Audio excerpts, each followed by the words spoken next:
Pushahara and I was checking the room for having, what is that? Visiting professor program luring with Pak Rakib for tomorrow, Pak. Okay. Yeah, please say hello to him for me. Yes, he today when we got lunch, he mentioned that, oh yeah, I know Pak Willy. He's very nice, and he mentioned that you were one of the, what is it, panelists or keynote speaker in Surabaya last week or something like that, right? That was last year. Last year, yeah. Yeah, and this year as well, yeah. Yeah, but he came there alluring, but you were during the last time he mentioned. Right, yeah. That, but he didn't meet you directly. That's right, yeah. It was done online.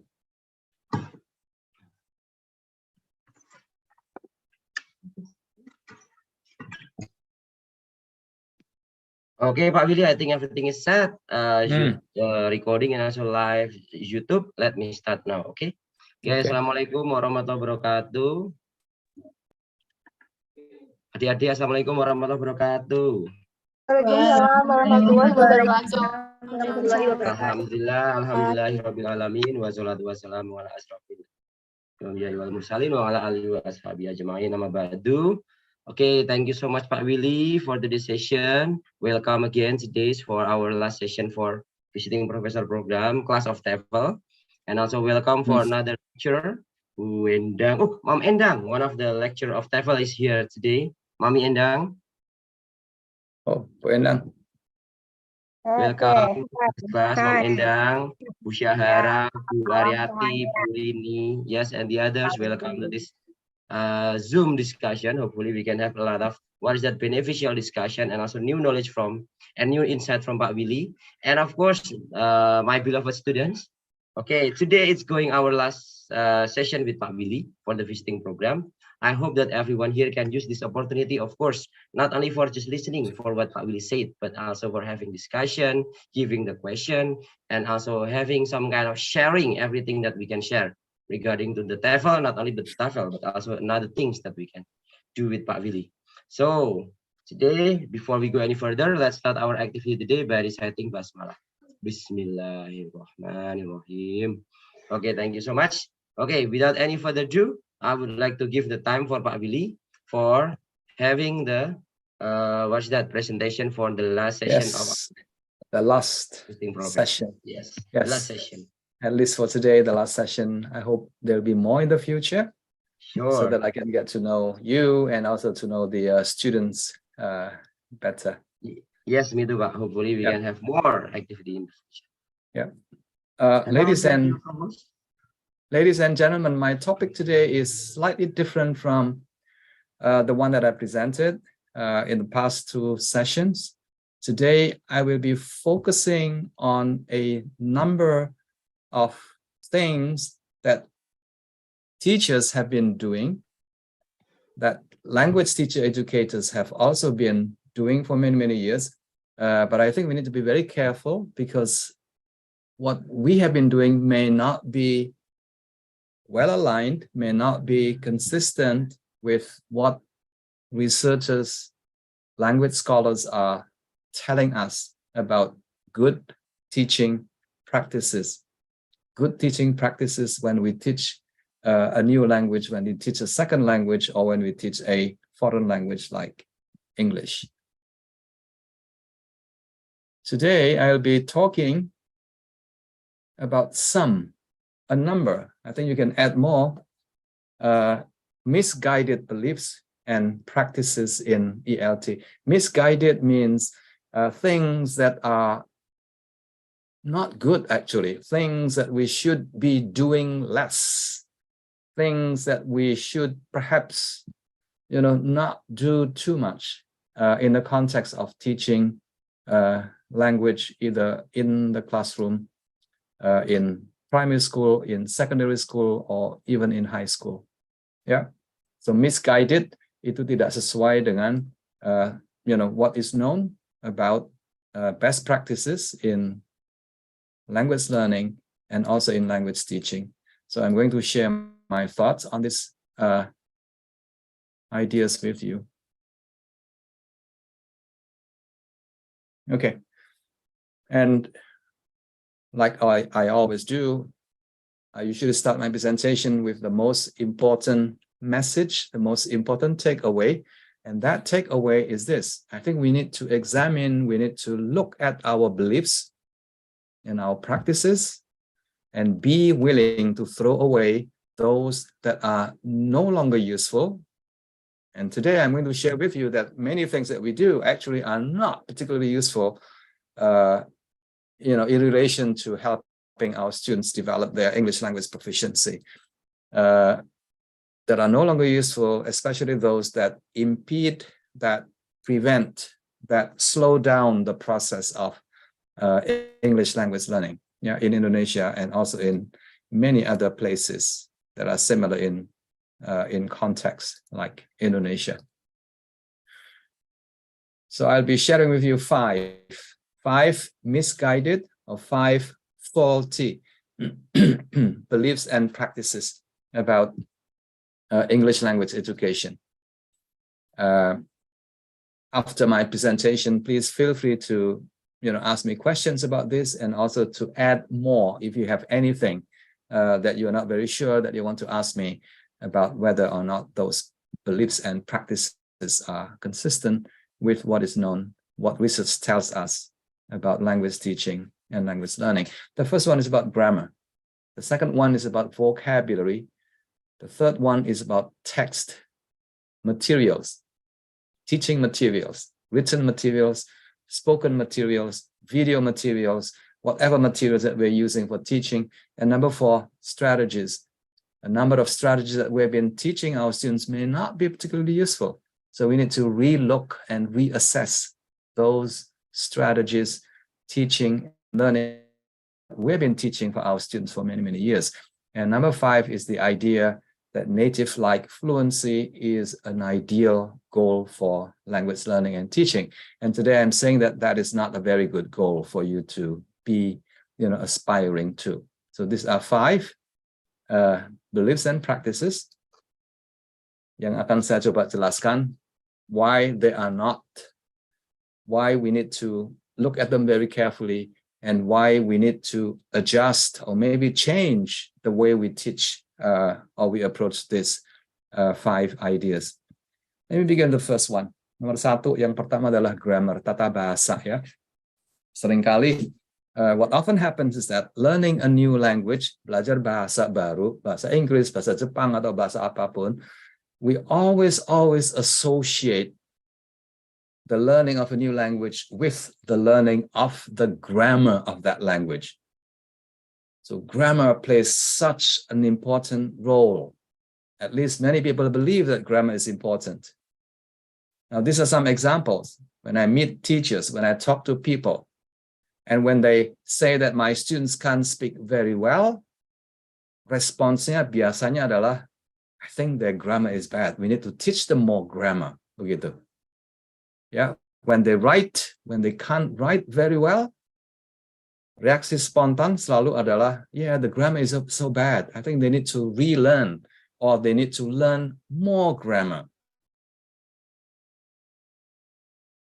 In the same way, when they don't like our English lessons, we also say that I think we need to teach them more grammar so that they enjoy learning English more.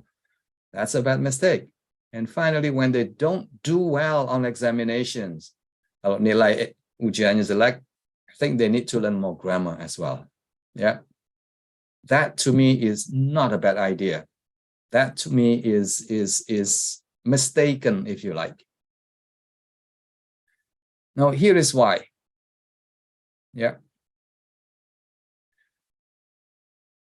In the context of learning a new language, itu ada dua macam grammar. The first kind of grammar itu adalah yang disebut sebagai explicit grammar knowledge. Explicit grammar knowledge itu artinya adalah when we teach, for example, the simple present tense, we are teaching our students the knowledge, the rules, the regulations about the present tense. Sampai berbusa-busa guru yang menjelaskan tata bahasa present tense itu harus seperti ini, aturannya A, B, C, D, E, F, G, seperti itu. Ya. how to make sure that your subject agrees with the verbs, and then you go about explaining all the rules, all the exceptions to your students. Now, this is what I mean by explicit grammar knowledge, which is very often done in a step-by-step manner. Satu persatu disajikan, diajarkan kepada siswa. Minggu ini misalnya continuous tense, minggu depan present tense, minggu berikutnya past tense, dan sebagainya. So one grammar point at a time. I think we now know that this kind of grammar teaching is not very useful, tidak terlalu bermanfaat. Dalam arti tidak terlalu bermanfaat dalam kaitannya dengan membantu siswa untuk to improve their ability to speak or to write in the language. Yeah.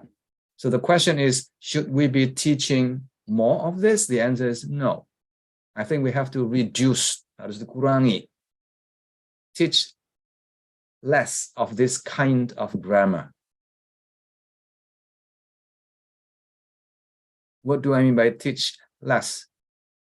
Ini pendapat seorang ahli namanya Michael Swan. Itu terkenal, Bapak ini adalah seorang grammarian, banyak menulis buku soal grammar, tata bahasa. Now, this is what he says about grammar. Yeah. Should we be teaching grammar? The answer is yes, of course. I have no question. I agree completely that we should teach grammar. We should. We must, actually. But the question of whether we should teach all grammar rules, semua tata bahasa, tenses itu ada berapa ya Pak ya? Tenses itu ada 10 atau 12, begitu harus diajarkan semuanya. I don't think so. What we need to do is to teach the most useful grammar. Tata bahasa yang paling bermanfaat, yang paling berguna, itu yang harus diajarkan dulu. Now, here are some examples. Beberapa contoh tata bahasa dalam bahasa Inggris yang harus diajarkan. Ada beberapa lagi, tapi nggak terlalu banyak. How to use simple sentences, how to form complex compound sentences, how to ask questions, for example, how to use verbs, how to say no, how to say thank you. I think these are basic grammatical structures that we need to teach our students. Yeah. And the purpose for teaching this is to help the students to comprehend, to understand the language. Yeah, so that's my point. Now, here are some examples of grammatical features in the English language. Misalnya, not only, but also. Had I met you earlier, I would have. Little did I know, it's imperative that every teacher be. Now, these are very complex, very difficult grammatical structures. Ibu Ariati, what do you think about these grammatical structures? Do you think we need to teach them explicitly? The question, yeah, be careful. The question is, do we need to teach these grammatical structures explicitly, spending maybe half an hour or 15 minutes to our students? Monggo, Ibu. Please say no. No, I don't think so. It's very complicated to teach these grammars. Yes. Yeah. So, yes. Yeah. So this man, which is me, I would say, go easy on this. If you want to teach this, you can. Bukannya dilarang, boleh. But I think you should not spend too much time teaching this. Yeah, this grammar is not difficult in the sense that if you see this in a text, you will be able to understand what it means. You may not be able to use this, which is perfectly fine. Saya ingat waktu dulu masih kuliah di Jogja. These are grammatical structures that I did not really understand. Susahnya bukan main. And the teacher that I had was very good. She tried to explain these grammatical structures and rules very clearly. But at that point in time, it was very difficult for me to to use this in my writing and in my speech as well. So the key message again is, can we teach grammar? Yes, we can. Yeah, do we need to teach all of the grammatical rules? No, we don't. I think we'll be using a lot of time in a non-productive way if we spend a lot of time teaching these grammatical features to our students. Mungkin ada yang bertanya, kalau nggak diajarin yang ini kan nanti nggak bisa-bisa. I don't think that is the case. Yeah. Because when the students have reached a certain level of proficiency, saya ulang ya, when the students have reached a certain level of English language proficiency using familiar essential grammatical features, I think they will be in a position to acquire, to learn these grammatical features on their own at some point afterwards, but not before. Okay, so that is explicit grammar knowledge. The step-by-step teaching, I think we have to reduce it as much as possible. What is important is for us preparing students to become teachers, and later students, when you become teachers yourself, I think you need to pay more attention to the second type of grammar. Dari jenis grammar yang kedua itu namanya implicit grammar knowledge. Now, yang implicit grammar knowledge itu, you can't really teach this grammar. You simply have to see and hear this grammar regularly on a day-to-day basis. And after a while, this grammar will just stay in your head. In other words, the kind of grammar that is acquired incidentally. Yeah. I think we have to teach more of this. Ini apa namanya, the professional literature itu mengatakan seperti ini. Ini penting sekali untuk calon teman adik-adik yang akan menjadi guru bahasa Inggris. Jangan kaget kalau siswanya setelah belajar 6 tahun tetap nggak bisa bahasa Inggris, tetap nggak bisa berkomunikasi dalam bahasa Inggris, karena ini sebabnya. Yuk kita baca pelan-pelan ya. Mbak Maharani, tolong dibaca Mbak. Mbak Bulan. The ability to purchase language relatively easily for communicate purposes draws heavily on implicit knowledge. Yes, diterjemahkan dalam bahasa Indonesia, Mbak. Ayo. Ayo Mbak Bulan. Ayo Mbak Bulan. Diterjemahkan dalam bahasa Indonesia.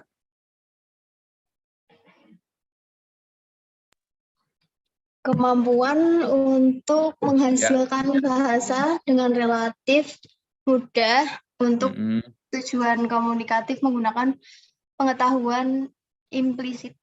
Ya, artinya seperti itu. So, let me translate that for you. If you want to be able to speak a language fluently, if you want to be able to write in the language with other people, if you want to have a conversation with Ibu Aryati, for example, in a way that is fairly easily, I think you need to have a lot of implicit knowledge, bukan explicit knowledge, ya. Jadi harus bedakan. You have to really see the difference here. Depends on implicit knowledge. Itu sama seperti our implicit knowledge in bahasa Jawa. Our implicit knowledge of the grammar of bahasa Indonesia. Pada waktu kita berbicara memakai bahasa Indonesia, misalnya begitu, kita kan nggak mikir ya tata bahasanya ya. Misalnya subjeknya mana, predikatnya mana, kan nggak mikir seperti itu, gitu loh. We just speak using that internalized implicit knowledge of the grammar of the language. So keep that in mind. Now, the big question, Mbak Bulan, ini, how do you teach or how do you learn implicit grammar? Terus gimana dong caranya kalau nggak diajarin di kelas, terus gimana? Mbak Bulan? Terus kok bisa sendiri gitu ya? Implicit Nggak grammar bisa, dari Sir. ya? Nggak bisa belajar sendiri otodidak, harus ada yang ngajarin. Nggak ada, nggak usah, nggak perlu ada yang ngajarin. Ini bisa, you can acquire, you can you can learn this grammar by number 1, doing a lot of reading, membaca. Number 2, doing a lot of listening, and doing a lot of watching YouTube videos, watching movies, things that require a lot of understanding. Now, if you do this every day, I think you will understand the content. You will also learn the grammar of the language. And that is what I mean by implicit grammar of the language. Minggu lalu ada seorang adik mahasiswa yang mengatakan ada beberapa teman di kelasnya itu yang bagus banget bahasa Inggrisnya. Ketika saya tanya, kok bisa bagus? Dari mana dapatnya tata bahasanya, misalnya kosakatanya dapat dari mana? Siapa ya Pak? Saya lupa Pak Hari. Terus adik itu menjawab, iya Pak, itu karena sering nonton YouTube. Katanya oh, Alfat Pak. Alfat, ya betul. Alfat now is sixth semester, third year, right? Okay. Okay, yeah. So that's what happens if you watch a lot of movies and you enjoy watching a lot of movies and you enjoy reading a lot of books. Yeah, you will have a wonderful time. Bisa membaca, mengerti dalam bahasa Inggris, but at the same time, you will also be learning, you will also be acquiring an implicit knowledge of the grammar of that language. Ya, dari Mbak Bulan, apakah ini bisa dipelajari di kelas? Kayaknya susah. You cannot really learn this in the classroom. You have to do it, most of the time you have to do it outside the classroom. By doing a lot of listening, by doing a lot of reading, by doing a lot of viewing, watching movies as well. So, now here is a QR code if you want to know more about what I just shared with you. Ini sebuah buku kecil, The Primacy of Extensive Reading and Listening. If you do this every day, I think you will acquire, you will learn a lot of grammar.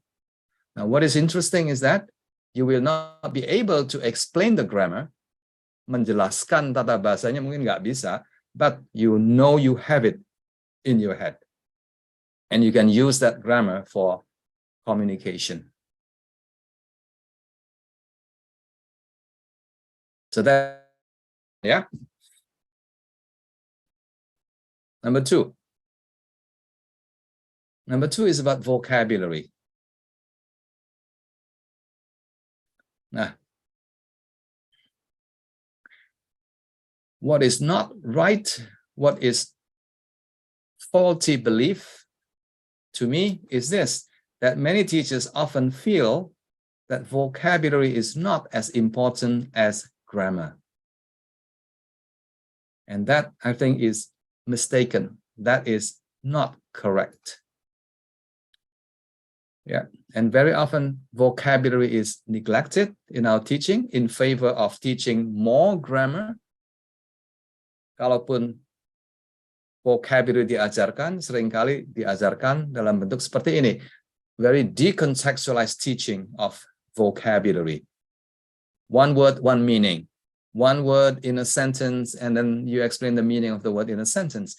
That, to me, is not good enough. Yeah. And very often the focus is on the basic meaning of the words. Yeah.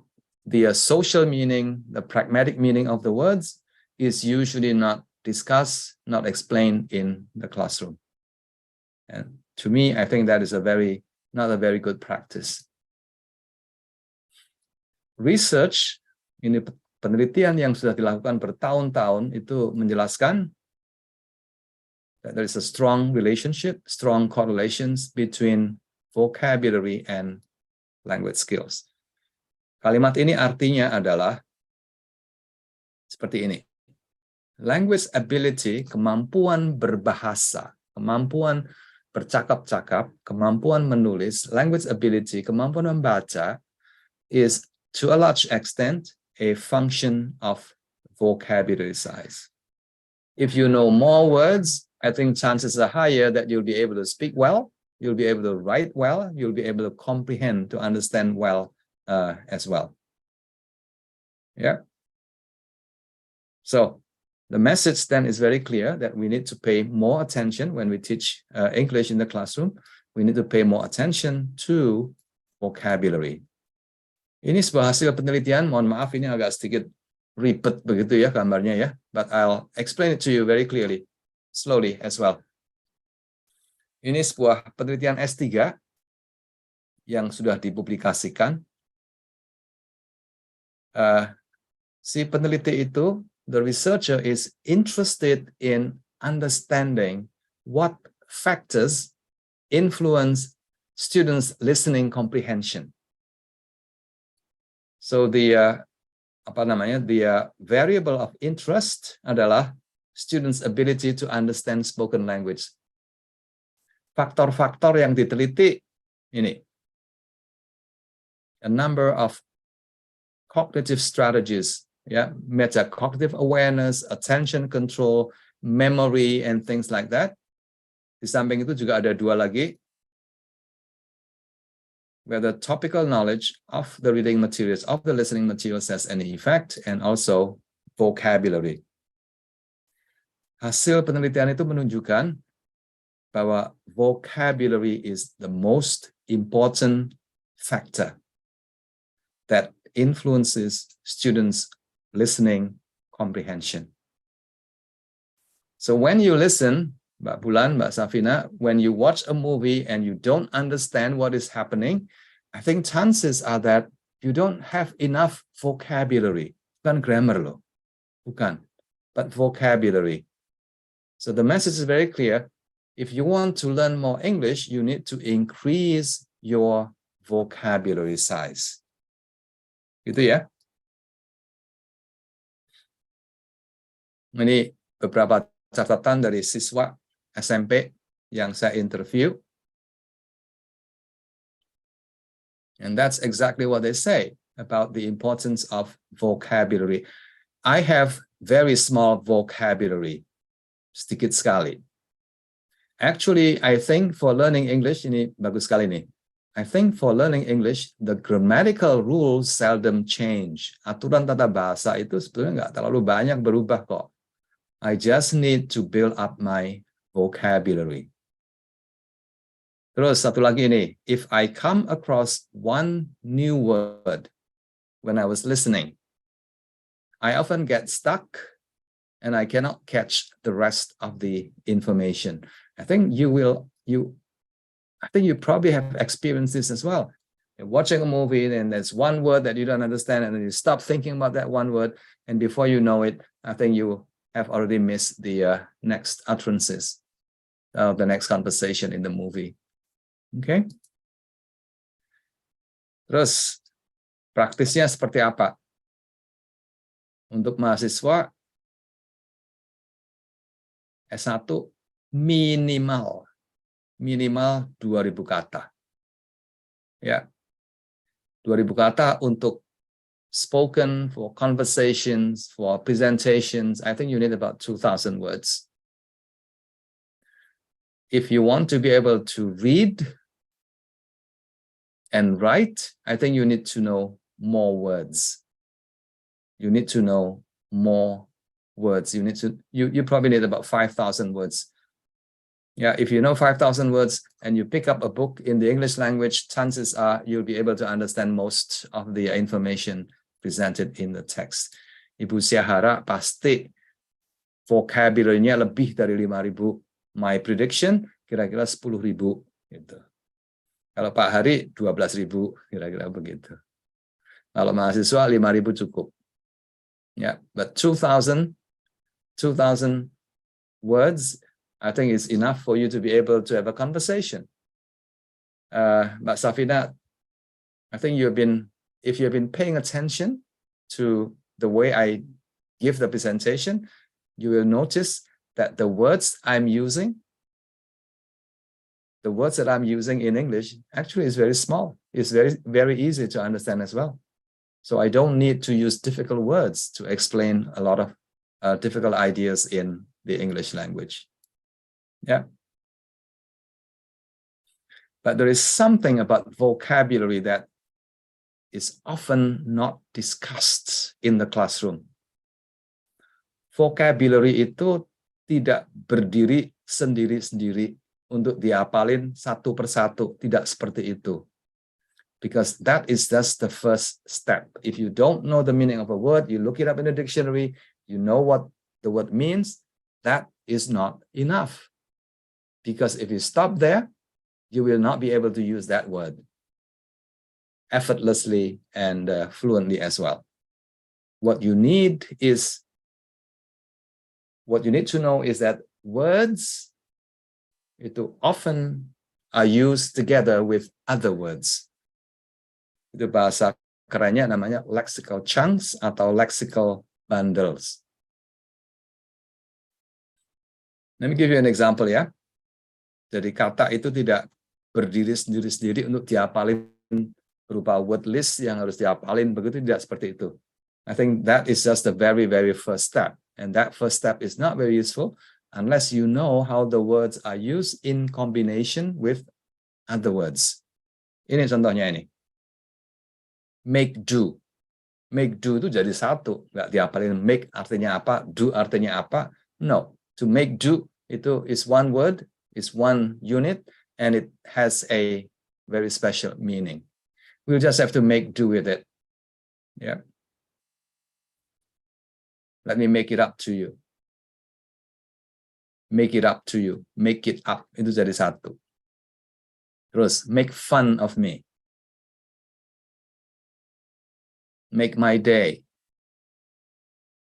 Itu jadi satu. Make up my mind. You have to make up your mind. What do you want to do after you finish your education at UMS, for example? You have to decide. You have to make up your mind now. Yeah. Mbak Safina, how about this one? Can you say make money? Bisa? Boleh? Can you say make money? Make money. Please say yes. Please say yes. Yes. Yes. Make money itu cari uang. Bahasa Indonesianya. Tapi kalau satu persatu, make itu membuat ya. Membuat uang. Doesn't make sense at all. But make money means you work and then you earn some money.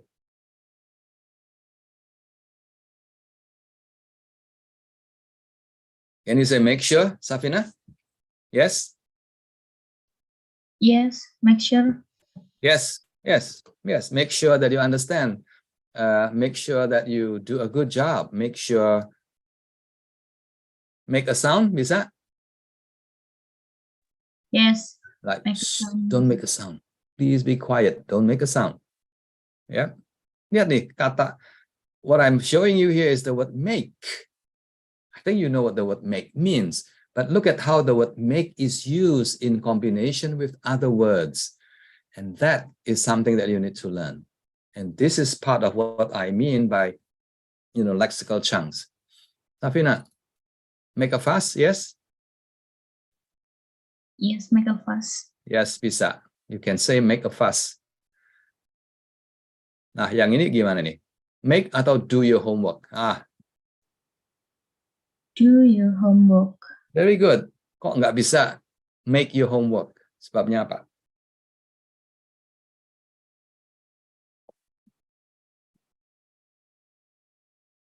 Mbak Bulan, why can't you say make your homework? Kok nggak bisa? Kok nggak boleh, kenapa? Karena homework dilakukan. Jadi do. Nope.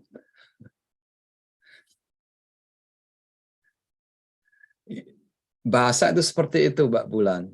Ya, kadang-kadang kita mengatakan sesuatu, tapi we don't know why. There's no reason. We just have to say, do your homework. Yeah, make a fuss, make a sound, make sure, make money, yes, but make your homework, you can't. You can't say that. Reason, we don't know. Yeah. One more. Mbak Bulan, Make atau do your bed?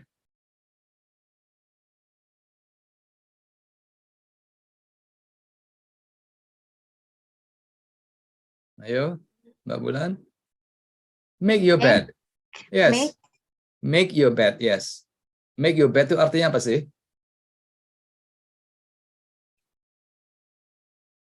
Setelah bangun tidur, you have to make your bed, ya. Harus merapikan tempat tidurnya sendiri. Make your bed. But if you think about the individual words, make itu membikin kok. It doesn't make sense, right? So that is what I mean. If you know the word make, the meaning of the word make, just make. And if you don't know that make can go together with make, do, make it up, make fun, make my day, make up my mind, make money, make sure, make a sound, then your knowledge about make is not very useful. So that is what I'm trying to say. Yeah. And this is what we call lexical chunks atau lexical bundles. Words go together, words travel together to create new meanings. Questions for you again.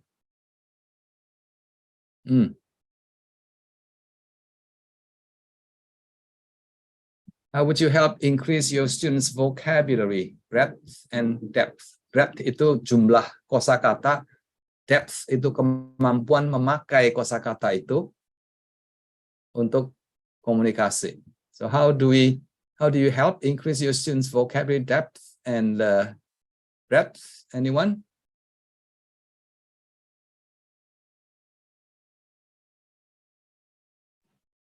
Bapak Ibu dosen ada yang mau membantu? Can I, Pak? Yes, Really? please. Yes, Pak I'm Syahara, sorry. Bu. In the dark. Somewhere in the dark. Yes. I Yes. always encourage my students to Yes. to let's say like to expose themselves to like anything in English, whether they like playing games, probably online games or movies or Yes, even excellent. long time ago, a student who is very fond of things to do with Indian like Bollywood Movies. stuff. Then I told him that you can still learn from the Bollywood thingy because many of their movies are already in English. Okay. So there's no So that's good. that they like Yes. So essentially the answer is quite similar to what we saw earlier on about grammar. You have to see, in this case, you have to see the words and the word combination many times. Kalau hanya sekali di kelas, pasti lupa besoknya, pasti. You have to see the words again, you have to hear the words again, the word in combination again and again and again. And when you see the same word, misalnya make, today you see the word make fun of. And the next day you may probably see the word make, but in a different context. Make good use of, make money, make up my mind, and so on and so forth. So the context, the words in context are the most useful words. And this way, you will be able to use these words, saya ulang pelan-pelan ya, you will be able to use these words for communication. But if you learn the word one by one, like in the dictionary, this word means this in Bahasa Indonesia, I think you will not be able to use the words for communication. You will be able to do a good test, for example, to do well on a test, but you may not be able to use the words for communication. Terus satu lagi mengenai vocabulary. Ya, di setiap bahasa itu ada yang namanya idioms, ungkapan-ungkapan atau peribahasa, begitu ya. So the question for us is this: do we need to teach this to our students? Saya jadi ingat waktu SD di Indonesia, itu ada pelajaran bahasa Jawa, bahasa Jawi. Itu seringkali disuruh ngapalin nama-nama binatang dan nama-nama anak binatang. Anak gajah apa begitu ya, anak cecak itu apa begitu. Vocabulary, but it's not very useful. Kapan sih kita pernah apa itu di rumah melihat cecak kecil, oh menikah wonten sawiyah. I don't think we are using that. Yeah. So do we need to teach idioms? Mungkin Pak Hari punya perspektif mungkin. Idioms? Oh, idiom, Pak. Yeah, do we need to teach idioms to our students? Very tricky, yeah? Very tricky, Pak. Seriously. Yeah. Yeah. When you talk about vocabulary, maybe we can say like extensive reading, extensive watching movie or something like that. When it's specific like idioms. Yeah. Yeah. I think the answer, I think many people continue to believe that idioms are important. But if you ask me, idioms are not important. Yeah. Especially idioms that are very culture specific is not important. Misalnya, yang pertama itu no need to cry over spilled milk. Bahasa Inggrisnya pakai milk ya. No need to cry over spilled milk. Bahasa Indonesianya nasi sudah menjadi bubur. Do we need to be able to say no need to cry over spilled milk? I don't think so. Yang kedua itu penny wise, pound foolish. It's a very difficult saying in bahasa Inggris. I don't think we need to learn that. It's water under the bridge. Again, that is another ungkapan dalam bahasa Inggris, artinya ya udah terlanjur, udah biarin aja gitu. It's water under the bridge. Kenapa water under the bridge gitu loh? Difficult to explain. So if you ask me if the idioms is very easy, very simple, then yes. If the idioms are very culture specific, UK or US culture specific, you don't need to worry about them. Lah terus kalau ketemu dengan orang gimana dong? Ketemu dengan orang Amerika, mereka mengatakan it's water under the bridge, terus gimana dong gitu? I don't think we should be worried too much about that. You just ask them, hey, what do you mean by that? Selesai. Yeah, so you don't need to understand all the ungkapan-ungkapan dalam bahasa Inggris. Jadi itu yang pertama adalah grammar, yang kedua adalah vocabulary. Untuk grammar diulang ya. What is important is for you to learn, to acquire, and to teach implicit grammar. Menurut Ibu Syahara, implicit grammar sama dengan vocabulary can only be acquired when you are surrounded, when you expose yourself to a lot of interesting reading, listening, and viewing materials. The second one is vocabulary. Yeah, compared between vocabulary and grammar, I think I would say that vocabulary is more important than grammar.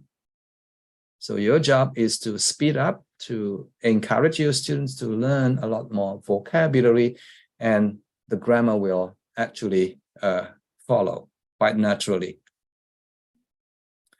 Yang ketiga adalah teks, bahan bacaan, listening materials, reading materials, movie materials, any kind of teaching materials that you use in the classroom. Ya, kata kuncinya di sini adalah content is so important. Content is the defining factor. In the absence of interesting texts, kalau bahan ajarnya tidak menarik, nothing much is possible in the classroom. Remember that.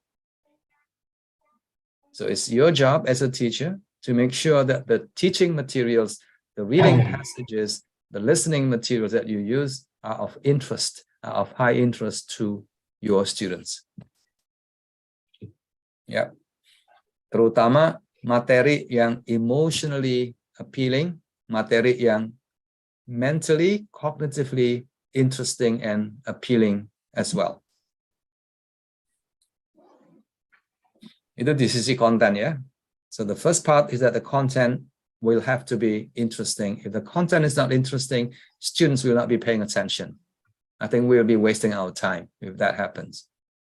Yang kedua adalah dimensi bahasanya. And when we talk about the language dimension, ada 3 kategori. Yang pertama adalah bahannya itu mudah dipahami, comfort zone. Yang kedua, bahannya agak sedikit sulit. So the teachers will need to explain some of the difficult language. Yang ketiga adalah panic zone. Panic zone artinya adalah the language is just so difficult, impossible for the students to understand because there are so many new words, so many difficult words that the students will not be able to deal with the text.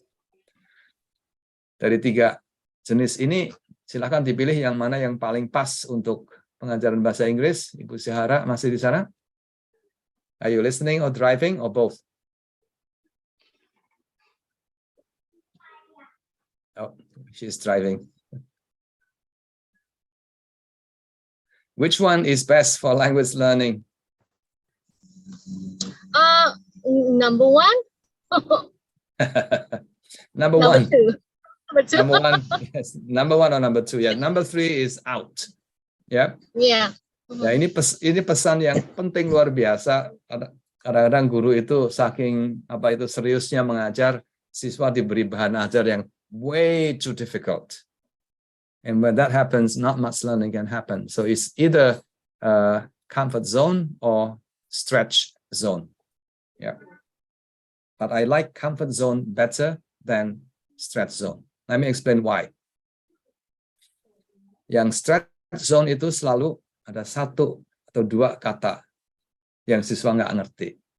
So the text must contain new vocabulary, or the text must contain new grammar, or the text must present new contents as well. And that is what I mean by the stretch zone. Yeah. It's not a bad thing to do. But the belief that easy, familiar text serve no purpose, I think is wrong.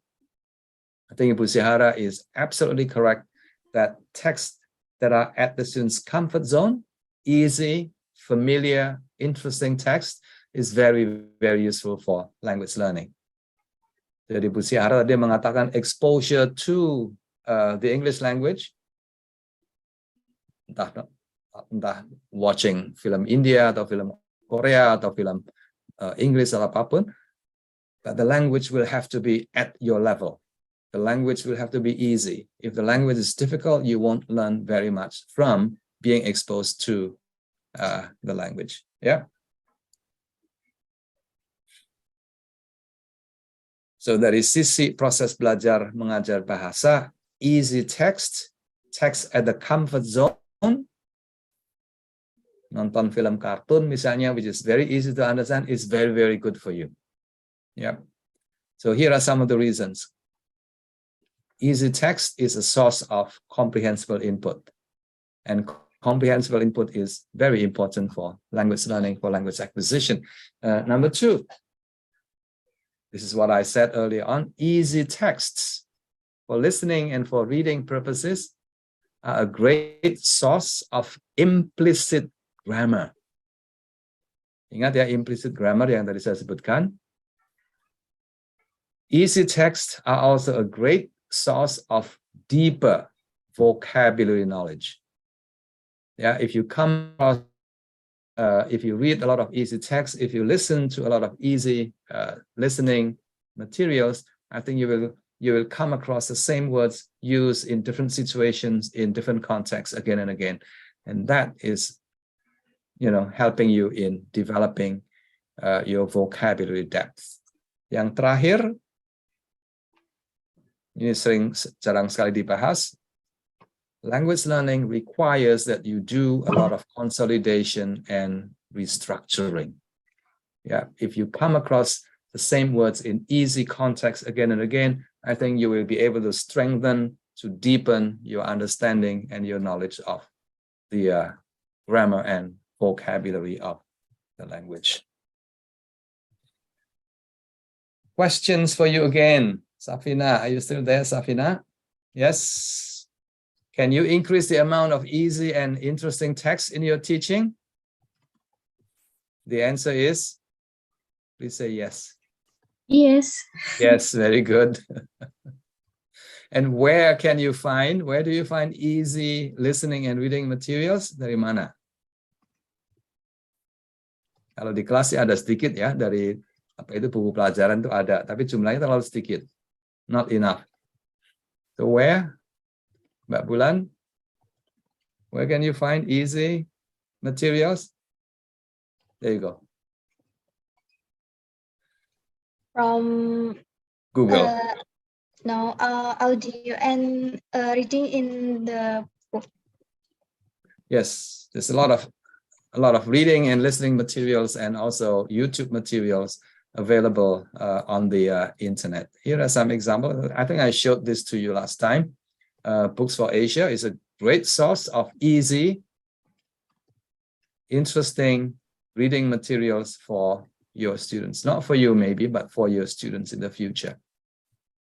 Now here is another one, Extensive Reading Central.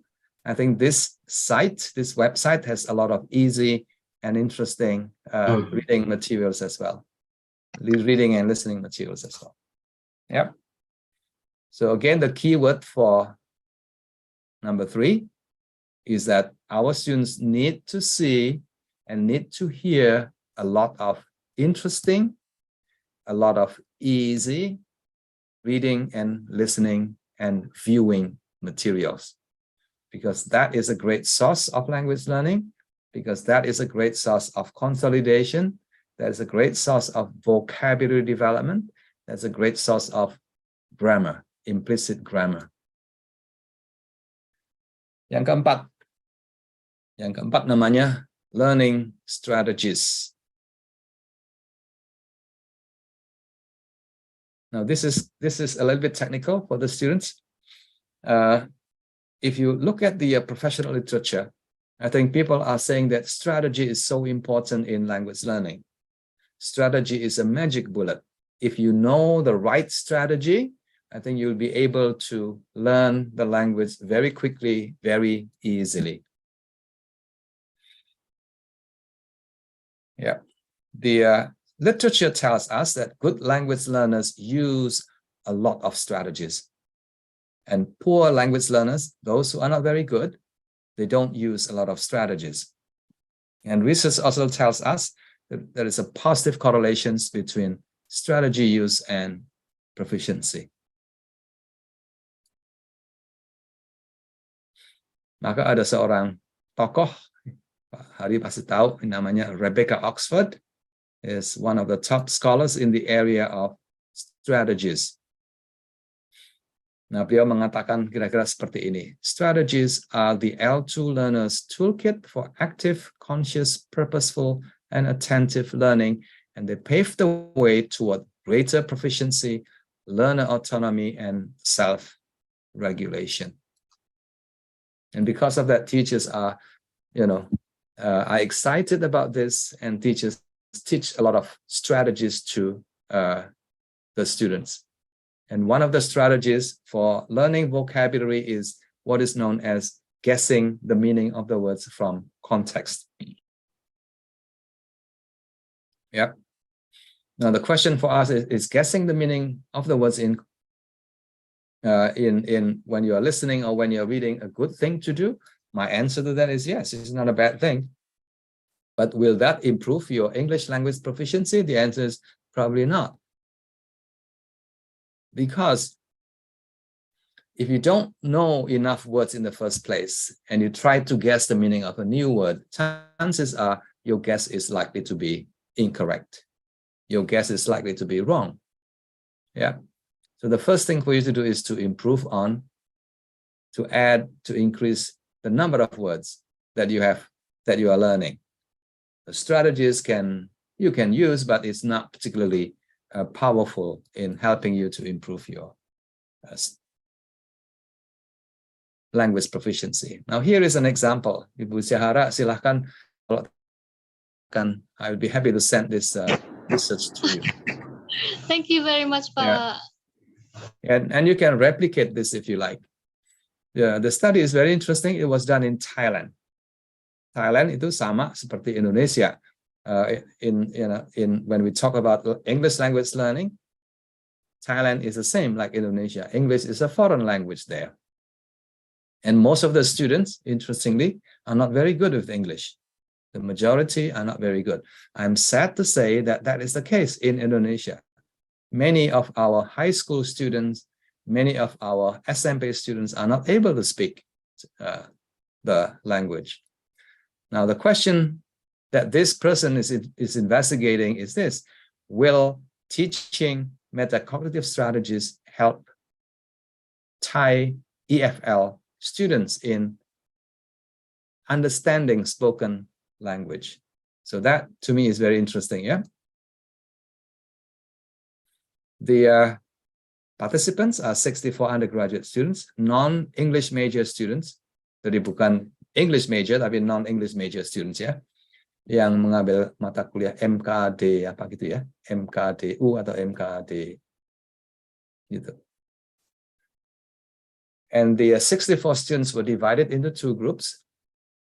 The first group received listening lesson plus metacognitive strategies, planning, thinking, predicting, all these strategies that teachers are very fond of teaching the students. The second group, you're just doing the listening only, no strategies. Bu Sihara, the results? Yes. Please guess the results. Apakah ada bedanya? Probably not really. No, exactly. There's no difference. Okay. Bahasa Jepangnya onaji. Energy. Yes, there's no difference between the two groups. Interesting, isn't it? Onaji desu ne. Yeah, onaji desu ne. Yeah. Oh, Mbak Hari bahasa Jepangnya luar biasa. The same. Yeah, the students who receive daily listening lessons and the students who receive listening plus strategies, there's no difference between the two groups. Nggak ada bedanya kok. Now, this one is even more interesting. This one was done in Japan. Bu Sihara, if you are interested, I can send a copy to you and you can replicate the study actually. That would be very interesting. Yeah. Now look at this. The title, The Effects of a Metacognitive Intervention on Lower Proficiency EFL Learners' Listening Comprehension and Listening Self-Efficacy. Again, I'm using Japan because Japan is very much like Thailand. Japan is very much like Indonesia. The students don't speak English there.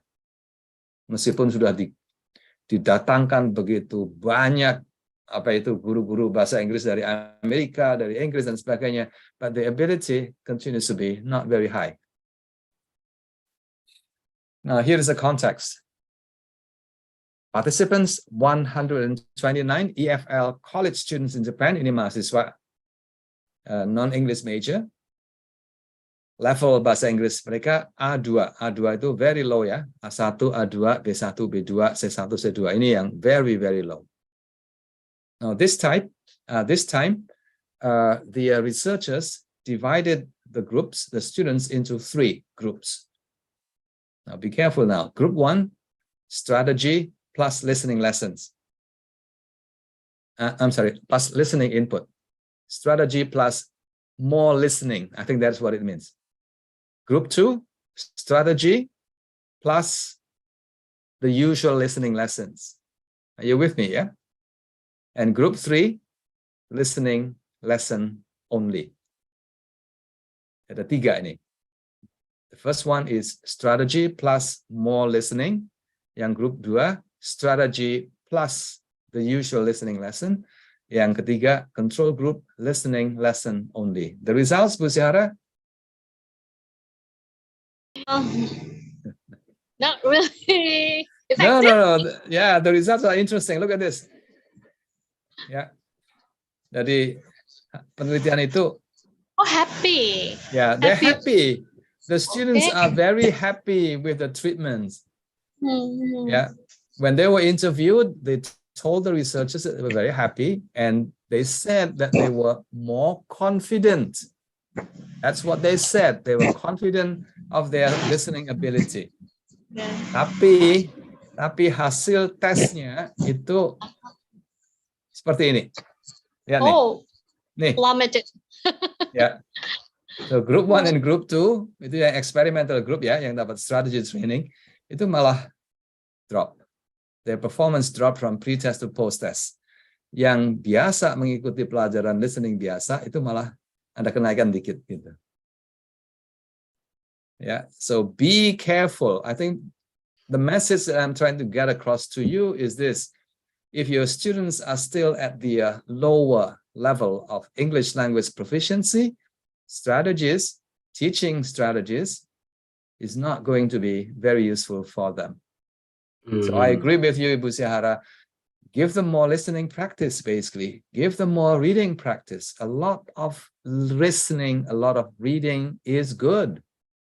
The strategies that you teach, it will only interfere, malah mengganggu the processing of comprehension. Again, this is published in a very good journal. I'll be happy to send it to you if you are interested in replicating this study. Yes, it will be very useful for us. Yeah, very good. So what have we learned from the research that has been done in this area? The key thing here is that brief strategy training is okay, but don't go overboard. Don't overdo. I think that is the message. Ini Bapak ini seorang ahli, Daniel Willington. I think he says this in the context of reading. Teaching reading strategies is a low-cost way to give developing readers a boost, but it should be a small part of a teacher's job. I will say the same thing about teaching listening strategies. Can you teach it? Yes, you can. But don't go overboard. Don't overdo it. Don't spend too much time. The students don't need strategies. Yeah. They have already acquired these strategies pada waktu mereka belajar bahasa Indonesia. Udah dapat. So you are teaching something that the students already know. His advice is this: acquiring a broad vocabulary. Again, this is what we have learned from research. Vocabulary. And number two, background knowledge. Because very often students don't understand when they read because they don't have sufficient vocabulary. And number two, they're not familiar with the topic. They don't have sufficient knowledge to understand what the topic is all about. So this is important, whether you are talking about learning Bahasa Indonesia atau learning Bahasa Inggris, the same thing. Yeah. Okay, this is the last one, number 5. Yang pertama tadi ya, Mbak Safina masih ingat ya? The first one is grammar. Ya, Mbak Safina ingat ya? Mbak Bulan nomor 2. Vocabulary, udah lupa. Yang ketiga adalah bahan ajar ya, text. Yang keempat adalah strategies. Strategies is okay, but don't overdo it. And the last one is very important, native-like fluency. Pada waktu kita mengajar, apakah kita perlu mempersiapkan siswa, mengajar siswa sehingga mencapai kemampuan seperti native speakers of English? Let me tell you, the answer to that is no. No, no, and no. Yeah. Speaking like somebody from Australia is not desirable and it's not achievable. Nggak mungkin kok, gitu. Yeah. But what is important today is this, that English today is an international language. It's not the language used by American people only. It's not a language used by the UK people or the Australian people only. It's used across the board by millions and millions of non-native English speakers from all over the world. So you do not need to speak like a native speaker.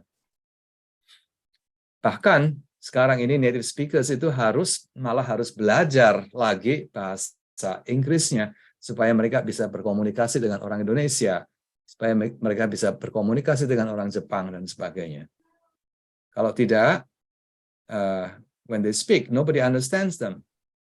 Yeah, this is particularly important if you are negotiating a multi-million-dollar business deal with your business partner in Korea, and your partners don't understand you because you are from the UK, then, that's really a bad thing for you.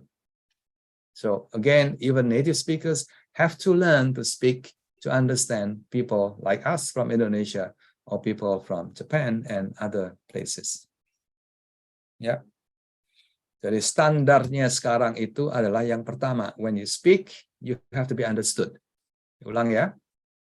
Jadi standarnya bukan lagi native speaker, but comprehensibility. If you speak, if you use English, if you write in English, your job is to make sure that what you have written and what you say is easily understood by other people. Yang kedua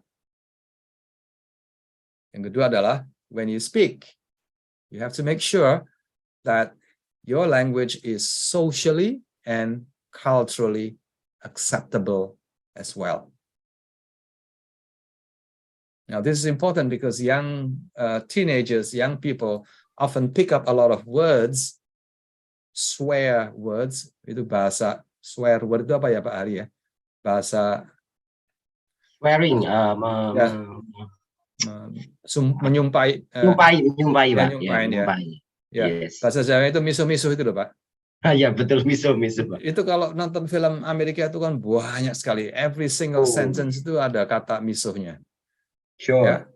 Yeah, if you don't know, if you don't understand that, and then you try to use it, I think you will be seen as somebody who is not culturally competent. Yeah. So the standard today is this: when you speak, will you be able to make your friends, your neighbors, your teacher friends understand you? When you speak, will you be able to make other people from other countries understand and what you're trying to say to them? So locally competent, regionally competent, and also internationally competent. And the rules here, the standards apply for native speakers as well as for non-native speakers like you and me. Jadi pertanyaan, the question of whether it is better to learn English from native speakers or from non-native speakers is not relevant anymore. Tidak relevan.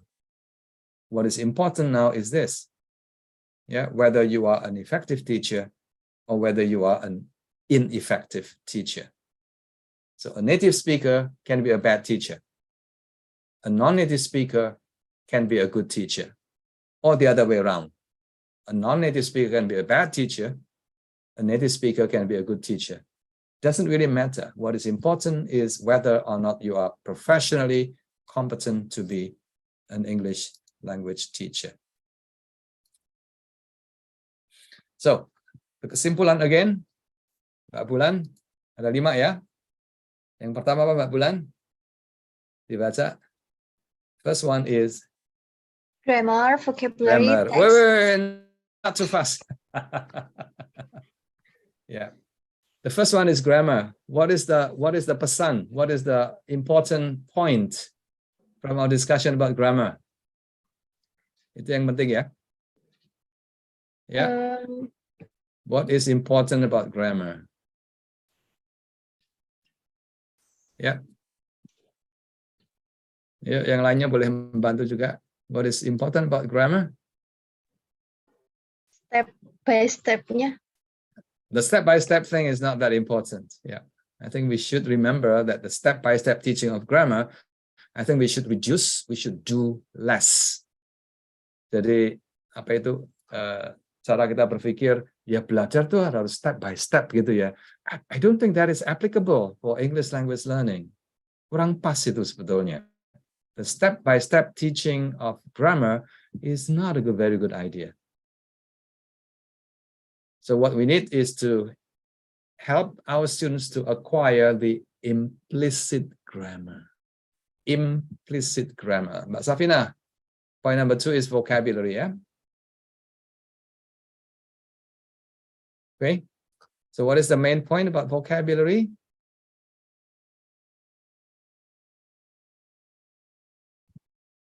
Ini dicatat sama Pak Hari loh ini. Vocabulary to improve language skill. Yes, vocabulary is a very important factor in helping students improve their communication skills, and they need to know two things. They need to know a lot of words, and they also need to know how these words are actually used in different situations. In other words, breadth and also depth of vocabulary. Learning word one by one by looking up dictionary is just the very, very first step. And that step is not the most important. It's the next step of seeing the words in different situations that is very, very important. The next one is text. I think the key message here is this, that when you teach, I think the content of your teaching materials of your lesson will have to be, number one, will have to be very, very interesting. And number two, the language will have to be manageable, accessible. Yeah. If you ask me, my favorite word is easy. Bahasanya harus mudah. I think that is very important. Occasionally, yes, occasionally you may want to include texts that are a bit difficult for the students, but most of the time, it has to be easy. Your students need a lot of consolidation. I think that is something that is missing. Number four, strategies. Yes, can you teach strategies? The answer is yes, you can, but go easy. Don't go overboard. Don't spend too much time teaching strategies. And finally, native-like fluency. Is that important? No, it's not important. Yeah, what is important now, today, is for you to be able to express yourself clearly and effectively so that people understand you, so that people can, follow your arguments, so that you can present information to people from different cultures and from different places as well. Oh, it's not Christmas yet, but anyway, these are books that you can download for free if you scan the QR code, or you can go to my website. Just remember my name. You'll be able to read and to download a lot of free teaching resources, English language teaching resources there. Thank you very much for listening. Are there any questions? Monggo silakan. If you have any questions, any comments, any suggestions? Jadi, Bapak Ibu, if you have any question or want to share with Pak Willy, it's a good time for us to have the discussion, right? Sorry, I spilled the water in my laptop. Sorry, but I spilled my water.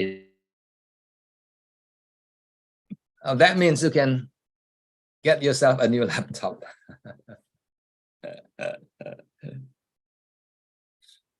It's a good excuse to buy a new laptop. Yes. Really? Yes. Yeah. The thing is, we are teaching future students, future English teachers. Yeah. Yes. So, like, how about like when they will teach other students, like they have to at least know, like probably the basic of the grammar, or I whether agree. they have, Yes. Yeah. How about yes, that? I agree. I agree. Absolutely. Yes. Teachers or future teachers need to know the grammar of the English language. I have no issue with that, because later when they teach, they also need to teach. The key word, Ibu, is to teach important grammatical points, not to teach everything, not to spend time explaining the structure of a narrative, for example. I think that is the wrong way of teaching English to young children or to high school students. Bahkan ada guru yang mengajar struktur of an anecdote, for example, to the students. What is that for? I don't see any points in teaching the structure of a narrative, of a recipe, for example. I don't think we need to go and teach, that kind of structure to our students. Now, let me just continue a little bit, Ibu Zihara. Now, the key thing to remember is this. I know in preparing future teachers, you have a number of mata kuliah tata bahasa ya, betul ya Bu ya? Mata kuliah tata bahasa ya? Yes, we have structure 1, 2, 3. I know, yes, you have structure 1 in semester 1, structure 2 in semester 2, structure 3 in semester 3, and so on and so forth. If you ask me, based on my experience, based on my understanding of the research, I think you should postpone. You should postpone the teaching of structure 1, structure 2, and structure 3. Alasannya begini. Mahasiswa itu sudah mendapat 6 tahun pelajaran structure di SMP, SMA. Okay. Ya, tapi kemampuan berbahasa Inggris mereka tetap belum ideal. Masuk semester 1, diajarin lagi tata bahasa lagi. Does it improve the English language proficiency? The answer is no. Yeah. And that is when it is really, really difficult for students to really understand the importance of grammar when they are in semester 1, when their English language proficiency is not up to standard. So the best time, if you ask me, is to teach grammar in minimal semester 3, atau kalau bisa semester 5. Oh. Yes. Jadi, I think if you use, your logical thinking, yes, structure 1, semester 1, structure semester 2, structure 2, itu logical thinking, Pak. But that is not what language learning is about. I think what you need to do the first 4 semesters, I think you need to try to get your students up to B1. Now, when they are in B1, I think they will have a better understanding of the structure of the grammar of the English language. And when you teach them structure at that point in time, they will understand it much, much better, but not before. Jadi kemampuan berbahasa Inggrisnya ditingkatkan dulu. Semester 4 itu mestinya sudah bisa mencapai B1. Caranya, if you ask me, there should be a lot of listening, there should be a lot of reading. Okay. Oh, it's very mind-blowing what you said. Your statement. Yeah, because, I think that has been my experience. Yes. If we want to if you want to follow your statement or your suggestion, it means that we have to make the curriculum. We have to restructuring. Yes. I think we need. Yes, I think you need to tweak to adjust your curriculum. I'll be happy to spend one day with you. I mean, whenever you are free. It's always great. It's always good for you to, from time to time, review your curriculum. Sure. I think it's happening everywhere. Even my university, we have an internal review every now and then, and we also invite external reviewers to come and review, assess our curriculum. Yeah. Because this is what the situation in our curriculum. We have the structure 1, 2, and 3 and 4, listening 1, 2, 3, 4, speaking 1, 2, 3, 4, and then in the semester 4, usually the material that we given is not. We can specify the name. Reading 4 and structure 4 means like standardized test of speaking, standardized test of reading. It means in the semester they are supposed to be able to overcome the standardized test like TOEFL, IELTS, and etc. So that's really. Oh, you can? They can? You can. Okay. Yeah. Tadi kan the quote that I shared with you earlier on, the ability to the ability to communicate in the English language draws heavily on implicit grammar, bukan on explicit grammar. If you've been teaching explicit grammar, or explicit structure, if you like it, from semester 1, semester 2, semester 3, will the students be able to communicate in the language, to do a good job in a test like TOEFL or like Yes. IELTS? The answer is no. Exactly. Oh, Pasti tidak. sure. Yeah. Okay. So Yeah. I think we need to discuss more about it later on Mm. together with Yes. the whole lecturer and also the I think so, yes. Now the starting point, Pak, Ibu Syahara, Ibu Aryati, the starting point is you think about the goal, the end. By the end, the exit proficiency level of your students. What is the expected proficiency level of students when they graduate from your university? Harus ada target. Targetnya mungkin kalau if you ask me itu at least itu B2. Oh. Ya. Nah, kalau targetnya udah ketemu, terus baru diurai. How do we get there? How do we get our students to get to B2? Okay. Ya, 2 semester yang pertama itu harus A2, harus minimal itu A2. Semester 3 dan 4 itu harus menjadi B1. Nah, terus yang 2 tahun berikutnya itu memang agak lama prosesnya, dari B1 ke B2 itu agak panjang. Semester 5, 6, 7, dan 8. Now, if you do the right thing, I think some of your students will be able to reach C1. C1 itu IELTS 7 ya. Sure. Yeah, IELTS 7. Some of your students will be able to get there. But I think you need to rethink. You need to tweak your syllabus. Okay. Yeah. Yes, we have to discuss more with all the stakeholder of our. I think so. Yeah. Ada mata kuliah writing 1 juga Pak ya. Writing 1, writing 2. All the skills, speaking, reading, writing, they are step like 1, 2, 3, 4. Yeah. Postpone writing to semester 4 atau semester 5. Oh, it's really mind-blowing. Yeah, writing is so tough, so difficult. Okay. If the foundation is not there, then speaking and writing will become very difficult.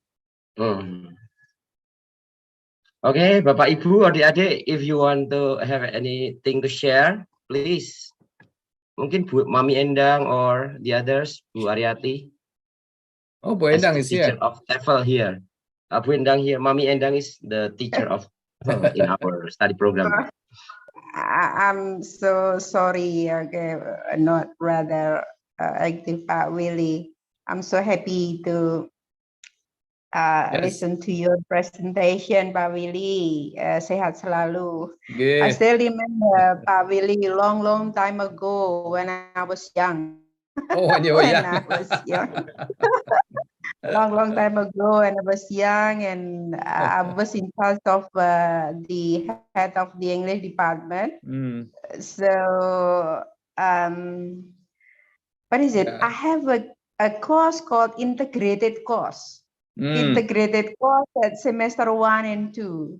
Yeah, integrated course. Di UM ya Bu ya? UM Malang ya, bukan? Iya.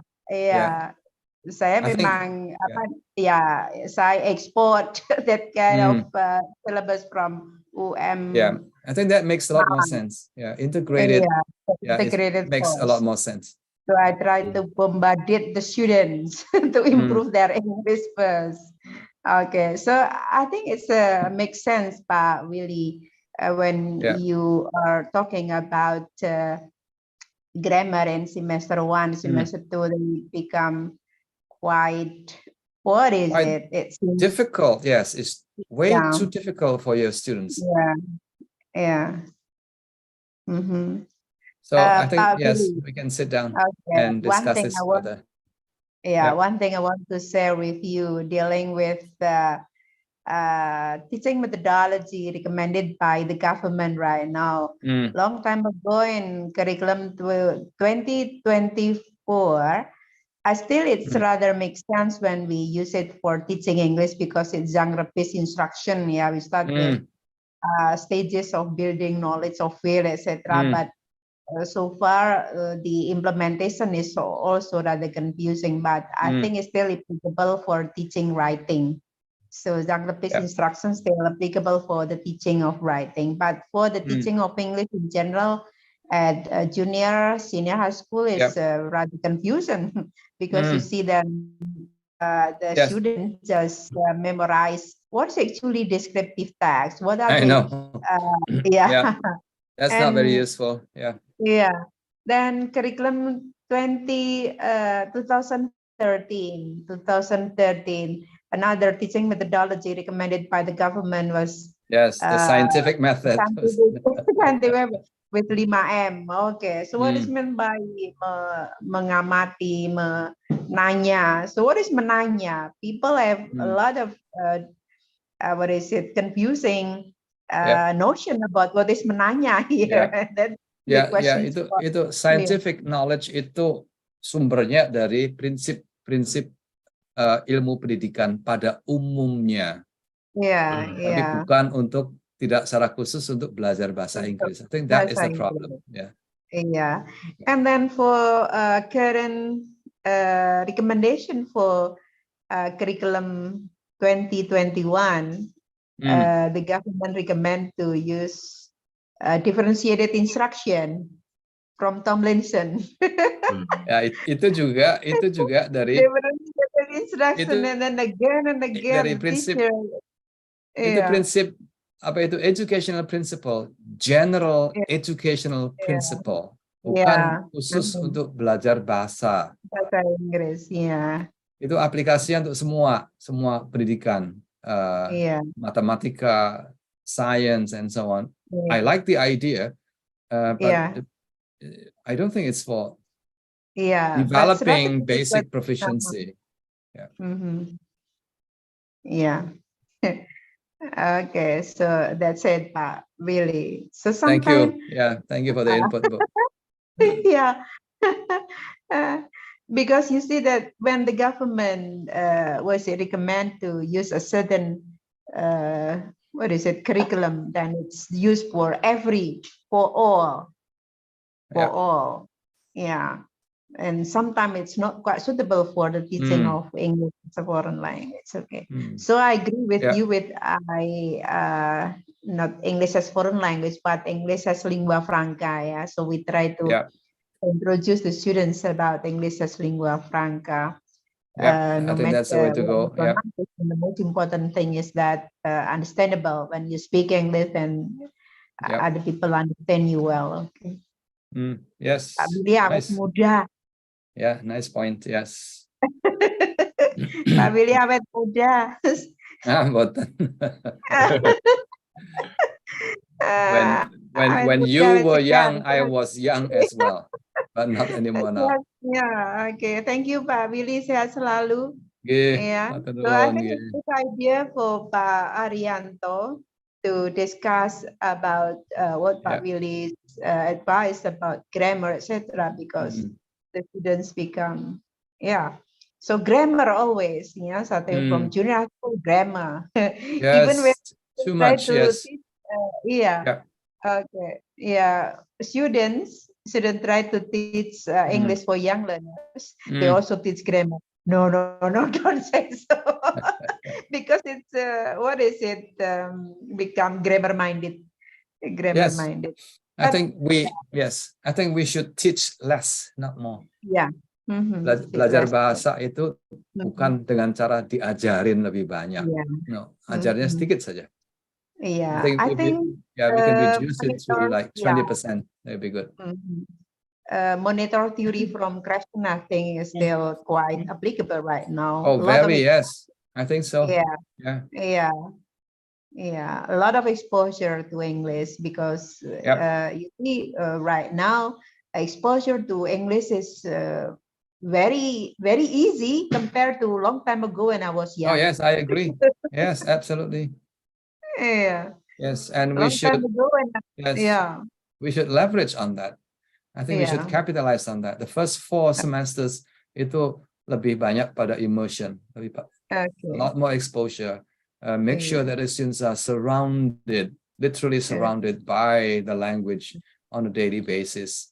Singkatnya itu minimal itu kalau mahasiswa jurusan bahasa Inggris mestinya harus 2-3 jam itu reading and listening to English. And after 1 or 2 years, they will improve a great deal. And then you can start teaching about the language. But the first one is teach them how to acquire and how to use the language. Terus baru dibenahin pengetahuan bahasanya baru dibenahin. Basic knowledge about the language. That comes later. If you recommend what is it, book series that could be used for integrated course? Is there any in your university? Buku yang kayak gitu, series kayak gitu, long time ago. That was an old book, yeah. Yeah. Series of book. Okay. Yeah. Okay, thank you, Pak Willy. Thank you, Ibu. Yeah. Yes, back to you, Pak Hari. Okay, thank you so much, Pak Willy. Okay. Like I like what have you mentioned before, as a student minimum for English education department student 3 hours a day, 3 jam sehari ya Pak Willy ya, untuk membaca maupun mendengar bahasa Inggris itu untuk mahasiswanya. Kalau dosennya berarti mungkin 6, 9 atau 10 Pak ya. Cuma saja ini kita ketabrakan banyak kegiatan Pak, kurang laporan tadi, Masya Allah, itu yang the challenge ya. Oke. Bapak dan Ibu and the other students, of course, students, we still have about maybe 2 until 5 minutes. Okay, I can make it 5 minutes. If you have any question, want to share with Pak Willy, or sharing everything is fine regarding to the TOEFL, reading, exposure, structure, and etc. If you have this kind of things to share, this is the last chance for us. Maybe before we close the session, this is our last session for a visiting Professor Pak Willy. Even though hopefully for the next semester or next year we can still have a opportunity to invite Pak Willy, ya Pak. Yes, another session next year. Okay. Ada yang mau tanya atau sharing lagi Bapak Ibu? Bu Aryati, Bu Rini, dari tadi belum kedengeran suaranya. Oh ada Pak Kaprodi Pak. Ini ada Pak. Pak Titis, Pak Titis. Iya, monggo Pak Titis. Oke, terima kasih Pak Ari. Thank you Pak Willy. Pak, I do appreciate what you have presented in this, and when I make a reflection of my learning, my studying about English, it's like learning or studying about another language like Japanese or Indonesia. I can speak or Japanese because every day I am exposed with this language, Pak Willy, yeah. So we have a lot of exposure with the language automatically, maybe. Yes, this automatically we can speak it, and I really experience it, and I know it from my daughter. I do not know how she studied about English or about Korean language. Tiba-tiba dia bisa ngomong Korea, bisa ngomong tulisan Korea yang melungker gitu ya. Yes. I don't know how she learn about this language.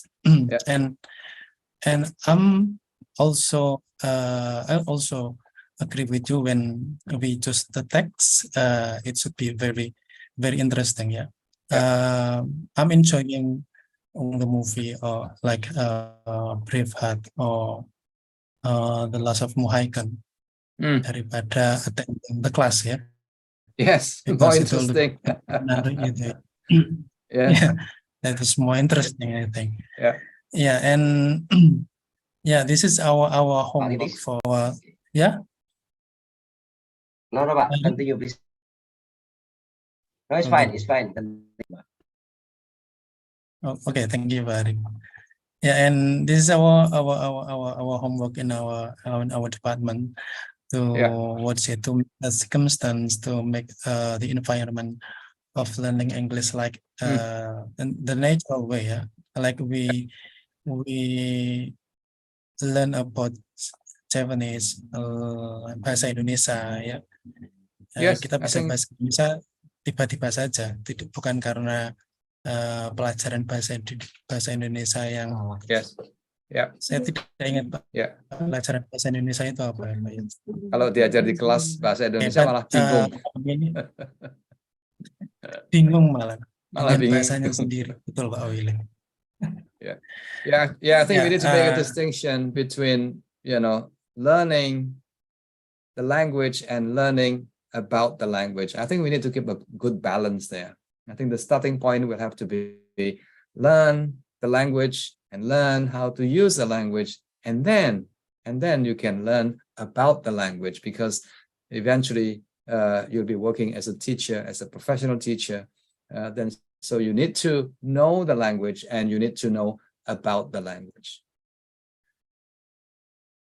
School students, SMP students, and SMA students, they don't need to know about the language. Nggak perlu kok sebetulnya. But they need to be able to learn the language and to speak the language, to be able to use the language for social communication and all that. Do they need to know about the name of the present tense or subjunctive clauses? And they don't. Teachers, yes, we do need. But our students in school, I don't think we need to know about the structure of a narrative, for example. Harus ada orientasi, harus ada konflik, harus ada resolution. Do they need to know that? Not really. Well, anyway, thank you, Pak. It is very good observation. Young children learn to speak the language, quite easily, effortlessly, so to speak. Oke, thank you Pak Willy. Nuwun Pak, nggih. Sami-sami Pak. Nggih. Yes, Pak Okay, Ali. Pak Willy, and Bapak Okay. Ibu, and also adik-adik semuanya. I think, we still have a lot of things that wanted to be shared, to be discussed with Pak Willy. However, because of course it's already 9 o'clock, right? It's only 2 hours for our, the last session for our visiting professor program for the class of TEFL with Dr. Willy or Pak Willy. We hope that it is very useful for us and it is beneficial. And of course, thank you so much, Pak Willy, for today's presentation. It's really, really amazing. It's really insightful and also mind-blowing, Pak Willy, for what you said about, we have to change the curriculum. No need to structure 1, 3, and 4. Speaking 1, 2, 3, 4. Yes, that's No, we do. You do need Yes, structure of 1 and course. 2, but start in semester 3 or semester 4. Yes, that's what I mean, Pak. That's why maybe we need to discuss more about it later on with all of the stakeholder, with the Pak Titis as a Kaprodi and the other lecturers, and also maybe, if possible, maybe Pak Willy can be one of the invitee that can share the experience about the curriculum about that. Maybe in order to improve the quality of English education curriculum, especially in our study program. DE in UMS, Pak, English Education Department in UMS. Okay. Once more, I would like to say thank you very much for this very wonderful opportunity for Pak Willy, for having this last, not only for tonight, but also in the last 2 sessions that was really wonderful. We hope that it's bring a lot of benefit for them, for not only for them, Pak Willy, but also for us as a lecturer, to improve the quality of teaching and also learning process in our in our department. And once more, I would like to say thank you. Hopefully, for this collaboration, for this visiting program, we can continue it not only for today, not only for this semester. However, we can still continue for the next term, maybe for the next semester next year with Pak Willy, of course. Yeah, Pak Willy. Yeah.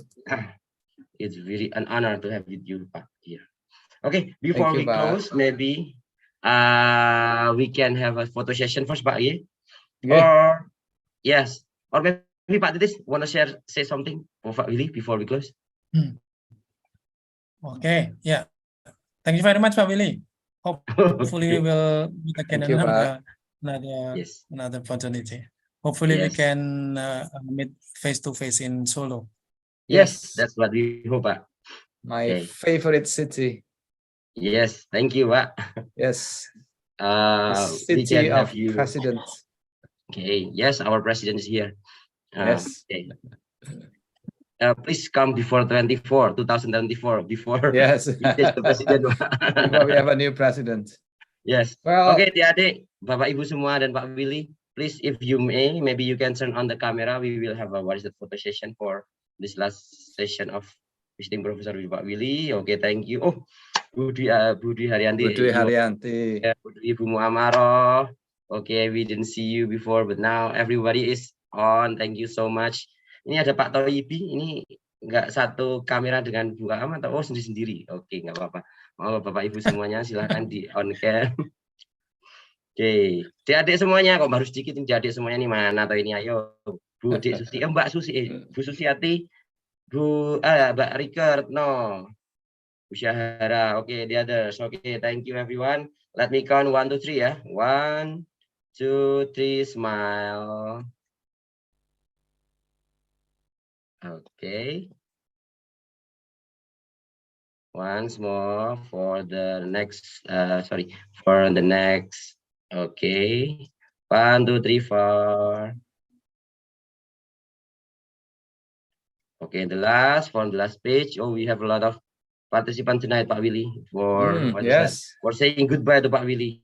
Or see you, not goodbye, but see you when we see you again, Pak Willy, ya. Yes. Okay. Ada Ibu Laila. Okay, Laila. Okay, Bu Laila juga. Okay, everything is done. Everything is get the everything is already get the photo. Thank you so much once more, Pak Willy. I'll see you again for the next collaboration that we have. And then adik semuanya, I think that's all for the day. Thank you so much. Let's just finish our activity for today by saying Hamdalah together. Alhamdulillah. Thank you, Pak Willy. Thank you. Thank you, Pak Willy, for everyone. very wonderful. We see you again, Thank you, Pak Willy. Thank you, Pak Willy. I will Okay, contact thank you you, related to everyone. administrative things, Pak, ya. Ya, Pak. Okay. Okay. Bye, everyone. Good night. Good night, Pak Willy.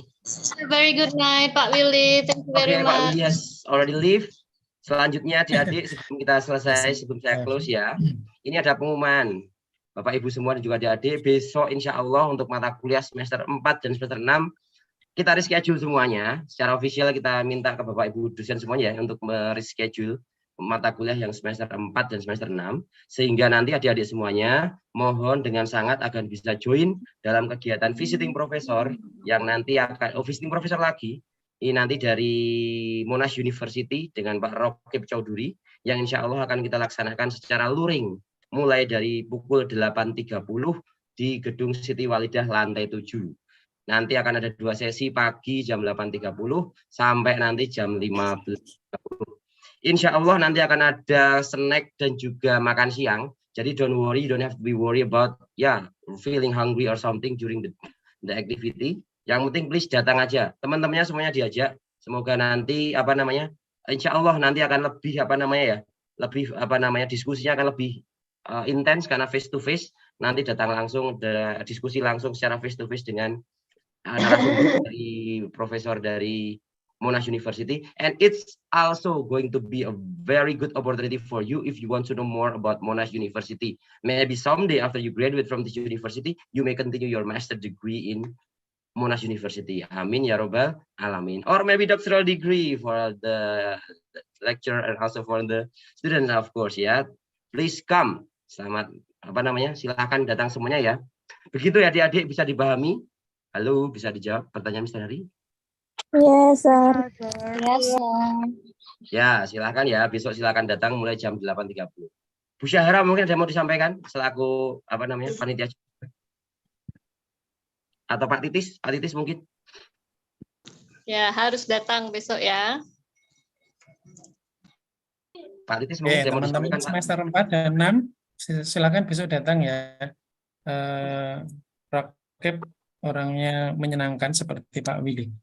Jadi silakan teman-teman datang untuk yang semester 4 datang ya, dan semester 6. Nanti Bapak Ibu dosen juga akan mengarahkan teman-teman untuk datang ke Siti Walidah besok. Terima kasih Mas Adi. Iya, berarti secara official mata kuliah semester 4 dan 6 besok di reschedule ya Pak Titis nih. Nanti untuk kegiatan ini. Sudah, mata kuliah saya sudah, Pak. Oh, J, terima kasih sekali Mami Endang dan juga Ya. Bapak Ibu yang lain J yang sudah mereschedule dan Ya, mewanti-wanti mahasiswanya untuk nanti bisa join J, Mami Endang J. Sudah. J, Itu matur suwun. tadi wanti-wanti saya japri Pak. Oh, Itu juga Masya Allah. penting untuk Matur suwun saya sekali Mami japri. Endang. J. Itu penting untuk dongkrak akreditasi. Kita kan punya beberapa paper yang J. mau dikirim ke IJIL. Yes. Mesusi ada sih? Ada nggak sih? Bu Susi tadi ada sepertinya. Kalau belum live belum. Oke. Jadi papernya tanggal 23. Yes, ada, Mam. ya, Mes, Gimana? itu friend Ya. itu. Sama Pak Willy, itu Iya. friend itu. Iya, Nah, itu Pak Hari tolong.